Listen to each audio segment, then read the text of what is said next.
I was 16 when my mother made me pack my things into garbage bags and move to the unfinished basement because my younger sister Madison needed my room for her mental health space.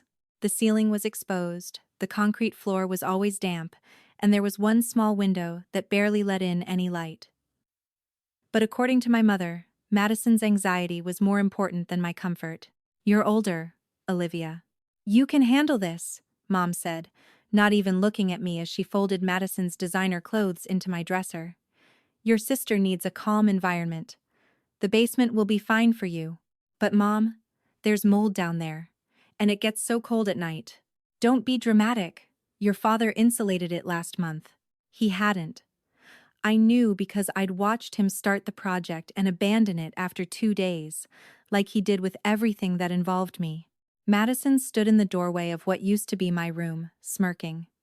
She was 14, 2 years younger than me, and she'd perfected the art of playing the victim. Whenever she wanted something, she'd have a panic attack. Whenever she got in trouble, she'd claim her anxiety was triggered. And my parents ate it up every single time. "Thanks, Liv," she said sweetly. "I really need this space to heal." Heal from what? I wanted to scream. She'd never worked a day in her life, never had to worry about anything. Meanwhile, I'd been working part-time at a cafe since I was 14 to save for university because my parents made it clear they were only paying for Madison's education. That night, I carried my belongings down to the basement. The stairs creaked under my weight, and when I reached the bottom, the smell of mildew hit me immediately. I set up my mattress on a wooden pallet my father had left down there, trying to keep it off the damp floor. The single light bulb hanging from the ceiling flickered constantly. This was my new reality. Winter came early that year in Thunder Bay. October brought freezing rain and temperatures that dropped below zero. The basement became unbearable. My breath would fog in the air when I woke up. I'd pile on every sweater I owned and still shiver through the night. One evening in late October, I was studying for a chemistry exam when I heard shouting upstairs. Madison was having another one of her episodes. Something about her Wi-Fi being too slow for her gaming live stream. She wanted to be a gaming influencer and spent 6 hours a day streaming herself playing video games to her 200 followers. I heard my father's heavy footsteps on the floor above me, then my mother's voice, sharp and insistent, then silence, then the sound of my father's boots on the basement stairs. "Olivia, we need to talk." I looked up from my textbook. My father stood at the bottom of the stairs, his hands in his pockets, not quite meeting my eyes. "Madison needs the basement for her streaming setup. The lighting is better down here, and it'll be quieter for her content." I stared at him. "Where am I supposed to go?" "We winterized the shed in the backyard. It'll be fine." "The shed? Dad, it's October. It's freezing outside. We put a space heater in there. You'll be warm enough." I felt something crack inside my chest. "You're making me sleep in the shed so Madison can make gaming videos? Don't use that tone with me. Your sister is building a career. This is important to her. You're in your last year of high school anyway. You'll be gone to university soon. With what money? You told me I'm on my own for that." His face hardened. "We're giving you a place to stay, and food to eat. That's more than enough. Now pack your things. Madison needs to set up tonight."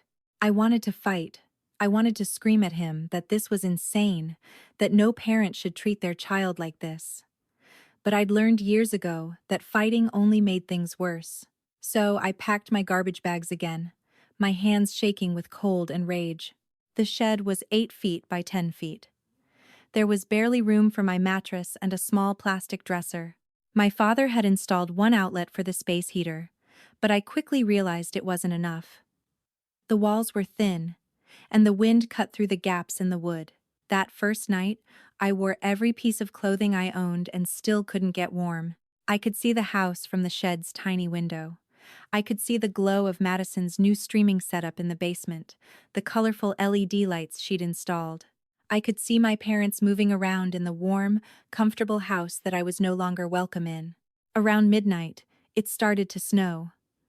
Not the gentle, pretty snow of Christmas cards, but the heavy, wet snow that Ontario is famous for, the kind that buries everything.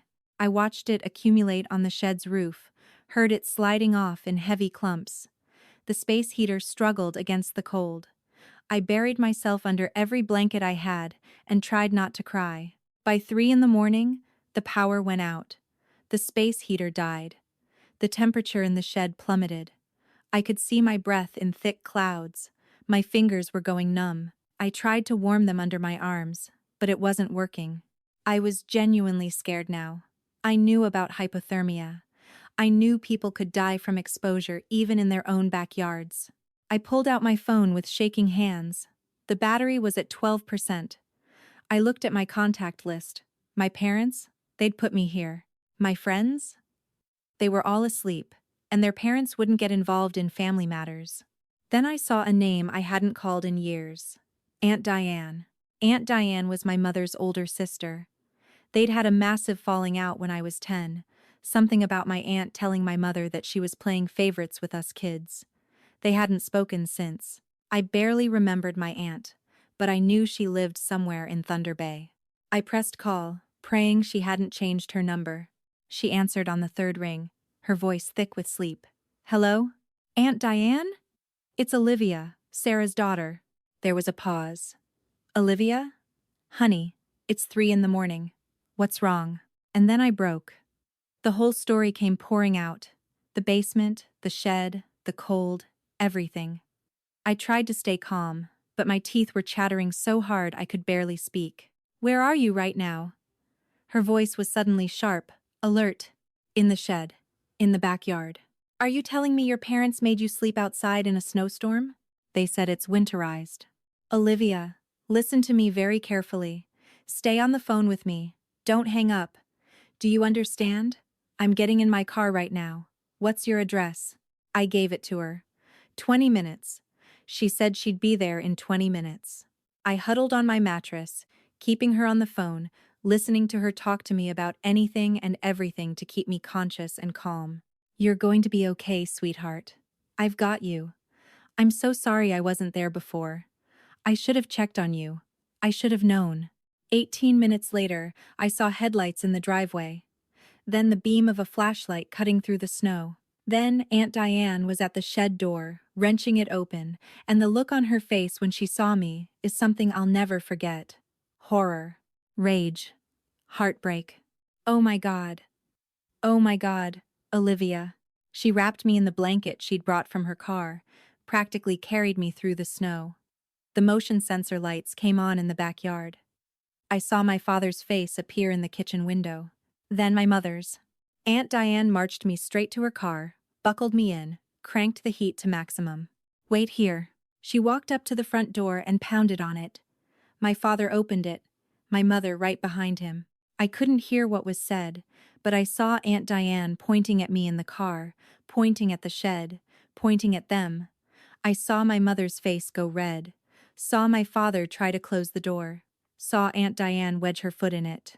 Madison appeared behind them, filming the whole thing on her phone for her live stream. 5 minutes later, Aunt Diane was back in the car. We're going to my place. Don't worry about anything. But, my parents... Your parents just lost custody of you. I recorded everything they said. Your father literally told me, she's fine. She's just being dramatic. I have evidence of where they made you sleep. We're going to the police station in the morning, and then we're going to social services. I started crying. Not sad crying. Relief crying. Someone finally saw me. Someone finally cared. Why didn't you call me sooner? Aunt Diane asked softly. I didn't think anyone would believe me. I believe you, and I'm never letting you go back there. She kept her word. The next morning, we went to the police. I showed them the shed, the exposed insulation, the inadequate heating. I showed them photos I'd taken of the mold in the basement. Social services opened an investigation immediately. My parents tried to fight it. They claimed I was exaggerating, that I was a troubled teen who was lying for attention. Madison backed them up, posting videos on her social media about her dramatic sister who's trying to ruin their family. But Aunt Diane had evidence. Photos, recordings. The space heater that was never rated for overnight use in an uninsulated shed. medical records showing I'd lost 15 pounds and had symptoms of prolonged cold exposure. 3 weeks later, I was granted emergency custody to Aunt Diane. My parents were investigated for neglect and endangerment. They weren't charged criminally, but they were put on a watch list, and I never had to go back. Aunt Diane's house was small but warm. She gave me her spare bedroom and told me I could paint it any color I wanted. She helped me apply for student loans and scholarships. She came to my school events. She asked about my day. Basic things that parents are supposed to do, but mine never did. "Why are you doing all this?" I asked her one night over dinner. "Because you're my niece, and I love you. And because I failed you once by not staying in your life after I fought with your mother, I won't fail you again." "What was the fight about?" Aunt Diane set down her fork.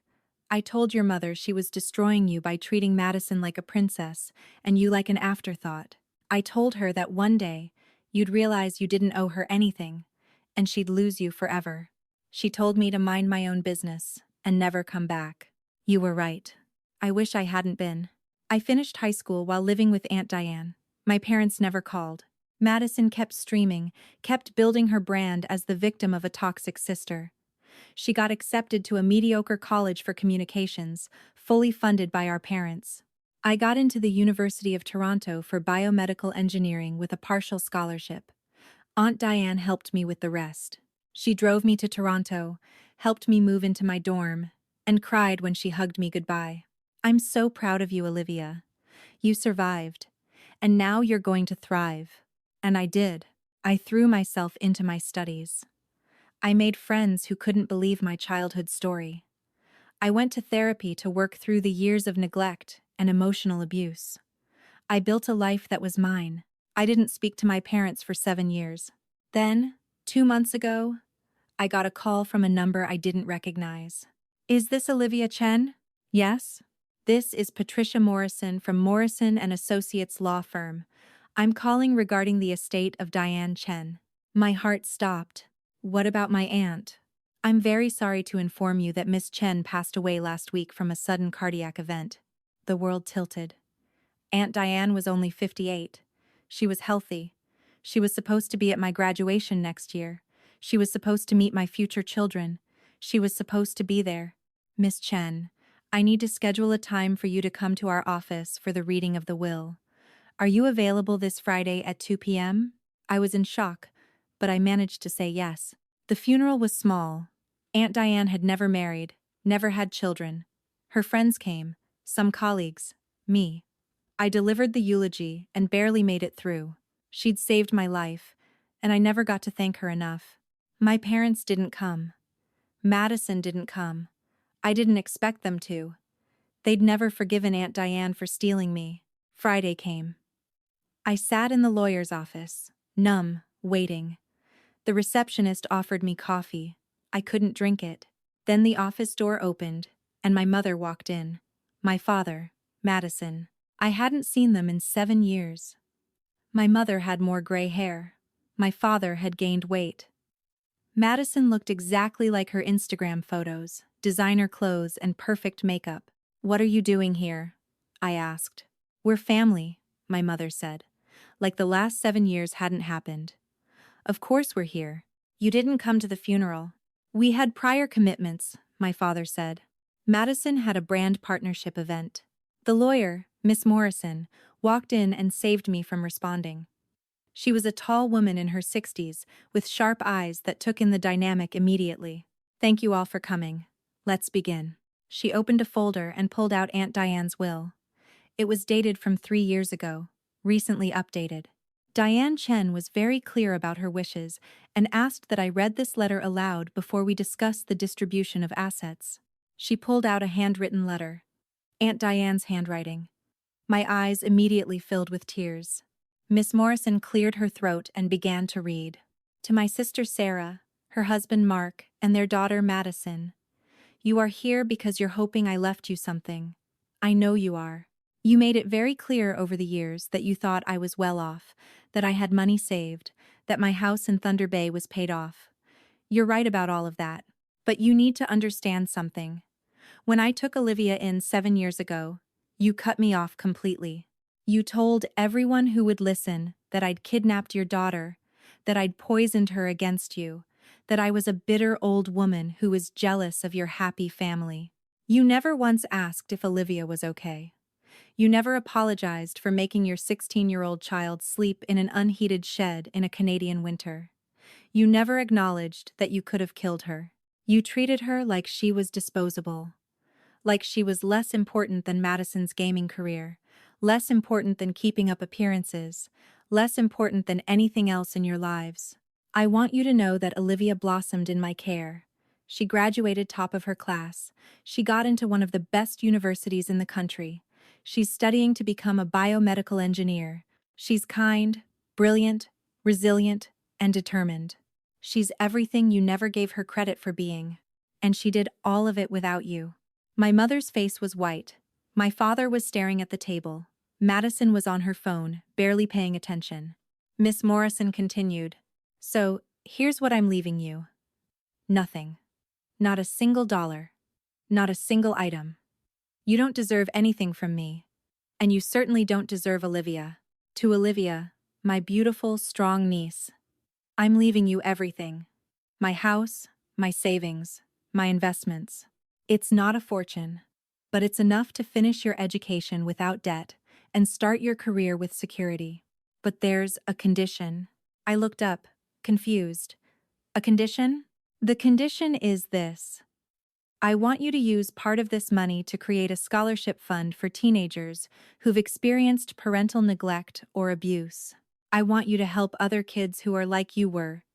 Kids who are sleeping in basements and sheds and cars because their parents don't value them. I want you to break the cycle, Olivia. I want you to show them what we both know to be true. Your worth has nothing to do with how your parents treated you. It has everything to do with who you choose to become. I was openly crying now. Miss Morrison paused, then looked directly at me. The estate is valued at approximately $1.2 million. The house, investments, savings accounts. It's all yours, provided you agree to establish the scholarship fund with at least $200,000 of it. My mother stood up so fast her chair fell over. This is insane. She was our daughter first. We have rights. You have no rights, Miss Morrison said coldly. You gave those up when you neglected Olivia. And before you think about contesting this will, you should know that Diane documented everything. Every medical report, every photo, every social services document. If you contest, I will bring all of it into public record. Is that really what you want? My father grabbed my mother's arm. Sarah, let's go. Madison finally looked up from her phone. Wait, Mom, are we seriously getting nothing? She had a whole house. Let's go, my father repeated. My mother turned to me, her face twisted with something I couldn't quite read. Anger? Regret? You poisoned her against us. No, I said quietly. You did that yourself when you decided Madison mattered more than I did. They left. The door closed behind them. Silence. Miss Morrison handed me a tissue. Are you all right? She really left me everything? Every last penny. And between you and me, Diane was one of the smartest women I've ever met. She invested wisely. She lived modestly. She saved everything she could, so she could give you the future your parents wouldn't. I couldn't speak. I just sat there, holding Aunt Diane's letter, crying. That was 2 months ago. Since then, I've started the process of establishing the Diane Chen Scholarship Fund for Youth in Need. I've partnered with several organizations that work with at-risk teenagers. I've set up a system where kids can apply confidentially, where they can get help with education costs, housing assistance, and counseling services. I've also started speaking at high schools about recognizing abuse and knowing when to ask for help. I tell my story. I tell them about the shed, about the cold, about being too scared to speak up because I thought no one would believe me. And every time I do, at least one kid comes up to me afterward and asks, "What do I do if that's happening to me?" And I tell them, "You call someone, anyone. A teacher, a friend's parent, a hotline, a relative you haven't spoken to in years. You don't wait. You don't hope it gets better. You ask for help, because you deserve better than this." Some people have asked me if I regret not forgiving my parents. if I think I'm being too harsh. The truth is, forgiveness isn't something you owe to people who hurt you just because they share your DNA. Forgiveness is earned through genuine remorse and change. My parents have shown neither. My mother sends me Facebook friend requests every few months. I decline them. Madison occasionally tags me in posts about healing family trauma on her social media. I block them. My father tried to call once from an unknown number. I hung up. They're not sorry about what they did. They're sorry they got caught. They're sorry they lost access to Aunt Diane's money. That's not remorse. That's self-interest. I learned something important in those years with Aunt Diane. Something I want every kid in a similar situation to understand. Family isn't just blood. Family is who shows up when you're freezing in a shed at 3 in the morning. Family is who fights for you when you can't fight for yourself. Family is who sees your worth when no one else does. Aunt Diane was my family. She saved me, not just from the cold that night, but from believing that I deserved how my parents treated me. She showed me what real love looks like. It's not conditional. It's not performance-based. It's not dependent on being the favorite child, or the quietest child, or the most convenient child. It's just love. Pure, simple, unconditional love. And now I get to pass that forward. Every scholarship I award, every kid I help get out of a toxic home situation, every teenager who hears my story and realizes they're not alone. It's my way of honoring Aunt Diane's memory. She taught me that surviving isn't enough. You have to thrive. You have to take the pain you went through and transform it into something that helps others. That's how you break cycles. That's how you heal. I'm 23 now. I'm graduating with my degree next spring. I've got job offers from 3 different biomedical research firms. I've got friends who feel like family. I've got a future I built myself, from nothing, in spite of everything. And somewhere, I like to think Aunt Diane is proud of me. So if you're reading this and you're in a situation like I was, if you're the kid nobody sees, or the one who's always put last, or the one sleeping somewhere you shouldn't have to, please hear me. It's not your fault.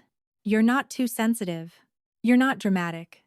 You're not asking for too much by wanting basic safety and love. And there is someone out there who will see you, who will fight for you, who will give you the life you deserve. Sometimes you just have to be brave enough to make that phone call at 3 in the morning. It might save your life. It saved mine.